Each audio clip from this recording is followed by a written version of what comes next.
You are a bat scientist. And Right. The Secret Lives of Bats is one of your books, and the other one is The Bat House Guide. That's the most recent one. There's a lot of bats in Austin, Texas. That's right. Actually, I moved to Austin because there are a lot of bats here, but there wouldn't be probably still a lot of bats if it hadn't been for my moving. When I first began to be interested in conserving bats, Austin was making more negative publicity about bats than any other place probably in the world.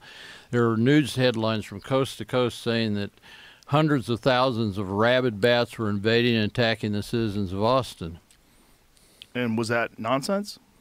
Absolutely. Why do you think people have this fear of bats? Fear of the unknown. I Mm. mean, you're probably not totally unaffected. I mean, I know I am. When I'm much more nervous about taking off in a plane than riding to the airport in a taxi. And yet the taxi is far more dangerous than the plane. Statistically speaking. Right. Right. But we fear what we don't know, and it's very few people know much about bats, and so they're easily misunderstood and scared. And in those days, if a bat tried to catch a mosquito near somebody, the person would run like hell thinking that they're being attacked, and they'd never even look around to see the bat catch the mosquito and go on his way. And in fact, I had one guy that claimed he was actually, the bat actually did attack him. And when I looked at the evidence of the attack, I found these big scratches on his arm that a bat couldn't have inflicted. And turned out he'd run too close to a rose bush on his way to the house and got bit by the rose bush and blamed the bat. So, bats in Austin, what's interesting is this bridge on near Lady Bird Lake. Right. Right? And that bridge is famously a home for millions of bats, right? Up to 1.5 million. It's a lot of bats. Right. It's a beautiful thing when you watch them fly out. One of the first times I've ever come here, yeah, there you can see Jamie has a photo of Right. it happening. One of the first times I ever came here, we went next to it, and you could hear the bats. Like Right. you can hear them squeaking Right. and stuff in there. Well, when I first came to Austin, I had to face people who were signing petitions to have them eradicated. They were terrified of them. The health department had warned that they were mostly rabid and would attack people. Mostly rabid. Oh, yeah. And what were they basing this on?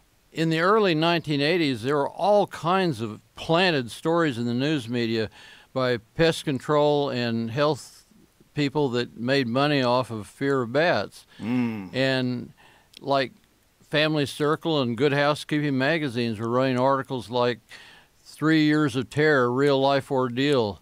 And one of these stories had the family trapped in their home for 3 days and nights with bats attacking the windows and doors trying to get them.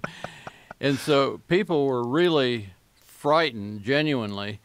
But all it took to overcome that is I ended up getting a bat of the kind that lives under the bridge, and I'd take him around and show him to people. And I remember one lady, actually it was Ms. Crenshaw, the famous golfer's mother.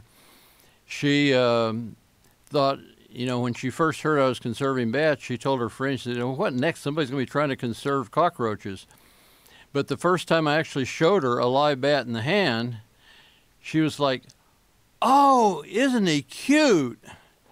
You know, a whole different response. And so bats, once people meet them, they're their own best ambassadors. They're gentle animals that almost never bite anything except an insect or fruit, except in self-defense. And all I had to do was come to Austin and point out that this was a treasure not yet recognized. And because of convincing Austin not to eradicate the bats, today they bring millions of tourist dollars every summer to Austin, and they eat tons of crop and yard pests every night. So